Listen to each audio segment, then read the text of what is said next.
Turugsoy! Happy Friday! Pero ang Friday ay hindi happy. Alam niyo na naman, meron na naman po tayong aberyang yan sa ating biyahe. Ang aberyang yun mga Turugsoy ay ito, ipapakita ko sa inyo. Tiret! Tiret! Lumusot po yung ating secondary sa dalim.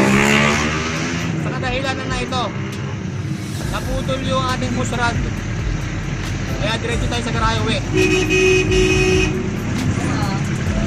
Diretso tayo sa garahe din uwi.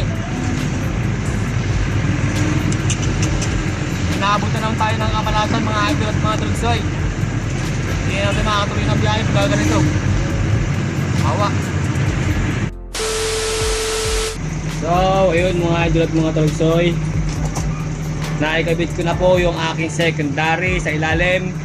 Hindi ko na po siya nagawang-videohan kasi sa kadahilanan na ako ay nagmamadali na kasi madilim na at saka nagbabadya ng umulan. At eto na nga mga Turugsoy, oh. Umulan na nga, oh. Umulan na sa labas. Kaya minadali ko na pag kapit ng aking secondary sa ilalim. Mabuti na lang kamo mga idol at mga Turugsoy ay meron po kaming reserva na push rod. Kaya naikabit ko po agad yung aking push rod na panibago, na bagong push rod. Napaka-alat ng araw na yun. Ang nangyari kasi, nasa may kapasigan na ako nun, may bumaba eh. Pagbaba, nahinto ko pa, apak ko clutch, neutral. Pagkambyo ko ngayon, pag-apak ko ng clutch, tapos pagkambyo ko ng primera.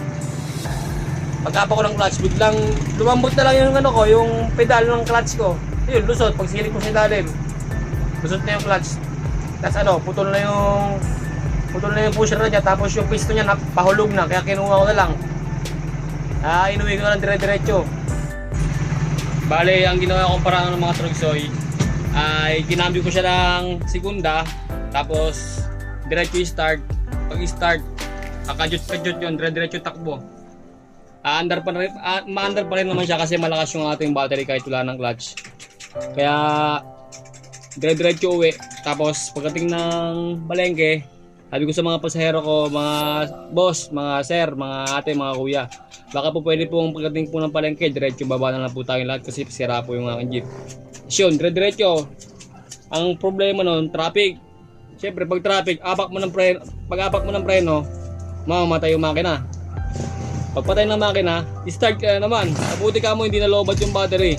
Malakas yung battery natin kaya thanks God pa rin kasi nakaawi pa rin tayo ng ligtas mga idol at mga Turugsoy.